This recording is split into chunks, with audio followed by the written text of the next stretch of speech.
ओम श्री परमात्मने नमः। श्रीमद् भागवतम महापुराण चतुर्थ स्कंध अध्याय 18वां पृथ्वी दोहन। श्री मैत्रेय जी कहते हैं, विदुर जी, इस समय महाराज पृथु के होंठ क्रोध से कांप रहे थे। उनकी इस प्रकार स्तुति कर पृथ्वी ने अपने हृदय को विचार पूर्वक समाहित किया और डरते डरते उनसे कहा कि प्रभो, आप अपना क्रोध शांत कीजिए और मैं जो प्रार्थना करती हूँ उसे ध्यान देकर सुनिए। बुद्धिमान पुरुष भ्रमर के समान सभी जगह से सार ग्रहण कर लेते हैं। तत्वदर्शी मुनियों ने इस लोक और परलोक में मनुष्यों का कल्याण करने के लिए कृषि, अग्निहोत्र आदि बहुत से उपाय निकाले और काम में लिए हैं। उन प्राचीन ऋषियों के बताए हुए उपायों का इस समय भी जो पुरुष श्रद्धापूर्वक भली भांति आचरण करता है वह सुगमता से अभीष्ट फल प्राप्त कर लेता है, परंतु जो तर्कशील पुरुष उनका अनादर करके अपने मनः कल्पित उपायों का आश्रय लेता है उसके सभी उपाय और प्रयत्न बार बार निष्फल होते रहते हैं। राजन, पूर्व काल में ब्रह्मा जी ने जिन धान्य आदि को उत्पन्न किया था, मैंने देखा कि यम नियमादि व्रतों का पालन न करने वाले दुराचारी लोग ही उन्हें खाए जा रहे हैं। लोक रक्षक आप राजा लोगों ने मेरा पालन और आदर करना छोड़ दिया, इसलिए सब लोग चोरों के समान हो गए हैं।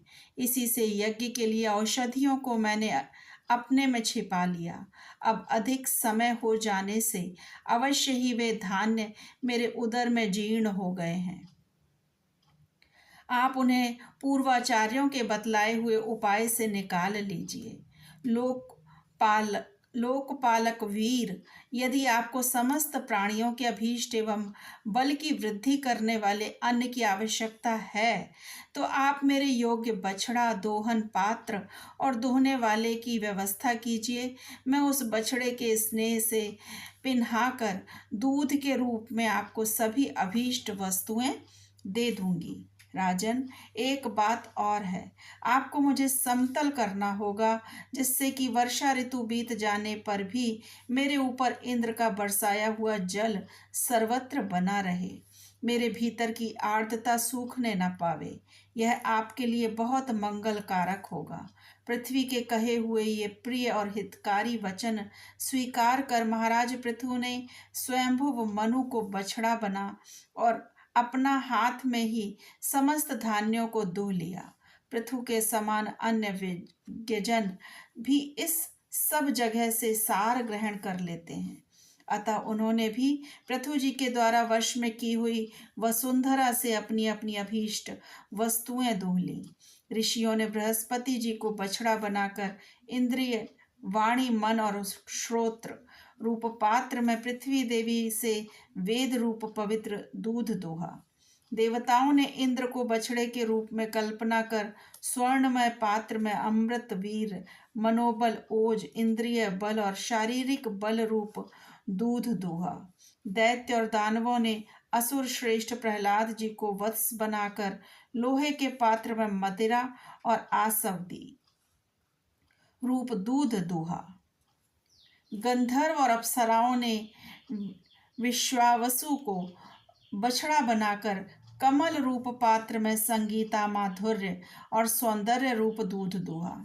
श्राद्ध के अधिष्ठाता महाभाग पितृगण ने आर्यमा नाम के पितृश्वर को वत्स बनाया तथा मिट्टी के कच्चे पात्र में श्रद्धा पूर्वक कव्य पितरों को अर्पित किया जाने वाला अन्न रूप दूध दोहा। फिर कपिल देव जी को बछड़ा बनाकर आकाश रूप पात्र में सिद्धों ने अणिमादि अष्ट सिद्धि तथा विद्याधरों ने आकाश गमन आदि विद्याओं को दोहा। किम पुरुष आदि अन्य मायावियों ने मय दानव को बछड़ा बनाया तथा अंतर ध्यान होना, विचित्र रूप धारण कर लेना आदि संकल्पमयी मायाओं को दुग्ध रूप से दोहा। इसी प्रकार यक्ष, राक्षस तथा भूत पिशाच आदि मांसाहारियों ने भूतनाथ रुद्र को बछड़ा बनाकर कपाल रूप पात्र में रुधिर रस व स्वरूप दूध दूहा। बिना फन वाले सांप, नाग और बिच्छू आदि विषैले जंतुओं ने तक्षक को बछड़ा बनाकर मुख रूप पात्र में विष रूप दूध दूहा। पशुओं ने भगवान रुद्र के वाहन बैल को वत्स बनाकर वन रूप पात्र में तृण रूप दूध दूहा। बड़ी बड़ी दाढ़ों वाले मांस भक्षी जीवों ने सिंह रूप बछड़े के द्वारा अपने शरीर रूप पात्र में कच्चा मांस रूप दूध दूहा, तथा गरुड़ जी को वत्स बनाकर पक्षियों ने कीट पतंग आदि चर और फलादि अचर पदार्थों को दुग्ध रूप से दूहा। वृक्षों ने वट को वत्स बनाकर अनेक प्रकार का रस रूप दूध दूहा, और पर्वतों ने हिमालय रूप बछड़े के द्वारा अपने शिखर रूप पात्रों में अनेक प्रकार की धातुओं को दूहा। पृथ्वी तो सभी अभीष्ट वस्तुओं को देने वाली है, और इस समय वह पृथु जी के अधीन थी, अतः उससे सभी ने अपनी अपनी जाति के मुखिया को बछड़ा बनाकर अलग अलग पात्रों में भिन्न भिन्न प्रकार के पदार्थों को दूध के रूप में दूह लिया। कुरुश्रेष्ठ विदुर जी, इस प्रकार पृथु आदि सभी अन्न भोजियों ने भिन्न भिन्न दोहन पात्र और वत्सों के द्वारा अपने अपने विभिन्न अन्न रूप दूध पृथ्वी से दुहे। इससे महाराज पृथु ऐसे प्रसन्न हुए कि सर्व काम दुहा पृथ्वी के प्रति उनका पुत्री के समान स्नेह हो गया, और उसे उन्होंने अपनी कन्या के रूप में स्वीकार कर लिया। फिर राजाधिराज पृथु ने अपने धनुष की नोक से पर्वतों को फोड़कर इस सारे भूमंडल को प्राय समतल कर दिया। वे पिता के समान अपनी प्रजा के पालन पोषण की व्यवस्था में लगे हुए थे। उन्होंने इस समतल भूमि में प्रजा वर्ग के लिए जहाँ तहाँ यथा योग्य निवास स्थानों का विभाग किया। अनेकों गांव, कस्बे, नगर, दुर्ग, अहीरों की बस्ती, पशुओं के रहने के स्थान, छावनियाँ, खाने, किसानों के गांव और पहाड़ों की तलहटी के गांव बसाए। महाराज पृथु से पहले इस पृथ्वी पर पुर ग्रामादि का विभाग नहीं था। सब लोग अपने अपने सुबीते के अनुसार बेखटके जहाँ तहाँ बस जाते थे। ओम नमो भगवते वासुदेवाय।